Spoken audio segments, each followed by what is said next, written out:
If your breading always falls off, watch this before you fry anything else. And your shrimp deserves better than bland breading. Let me show you how to season it up right.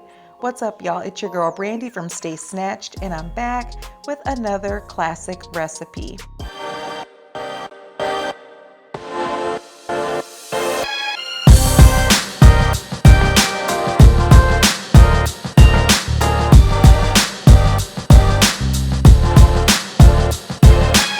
Let's get into these ingredients. I have some peeled and deveined shrimp.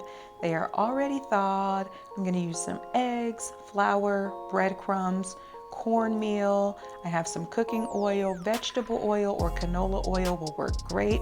And then I have my spices. I love lemon pepper, cayenne pepper, a little bit of smoked paprika, salt, and pepper.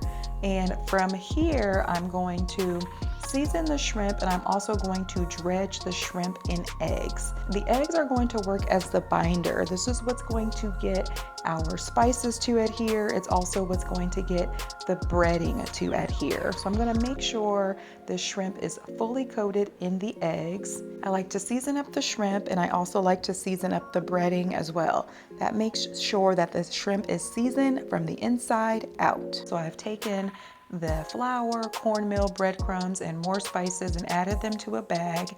Shake that up and then add the shrimp to that exact same bag. I'm gonna seal this, close it up, and then shake it up as well and make sure all of the shrimp are equally coated and breaded. From here, I'm gonna take the shrimp out of the bag and I'm gonna let it rest for at least 10 to 15 minutes before I fry it and before I air fry it. If I were air frying the shrimp, it would follow the same protocol. You wanna let this rest for 10 to 15 minutes so that that breading sticks to the shrimp and it doesn't fall off right when you add it to the pan. It's a super important step, so don't skip it. And here I'm adding my oil to a pan. I make sure that that oil reaches at least 350 to 370 degrees. And then I add my shrimp. Now these shrimp only take 3 to 4 minutes to fry. They don't need very long in here. You'll know that they're done once they're crispy and they start to make that C shape. You can go ahead and remove those from the pan. And to keep these crispy, place these on a wire rack. I do not recommend paper towels. Paper towels is going to soften up that breading, but a wire rack is going to help that air continue to circulate and it's going to keep them crisp. So always use a wire rack for crispy results. Let those shrimp cool and then there you have it.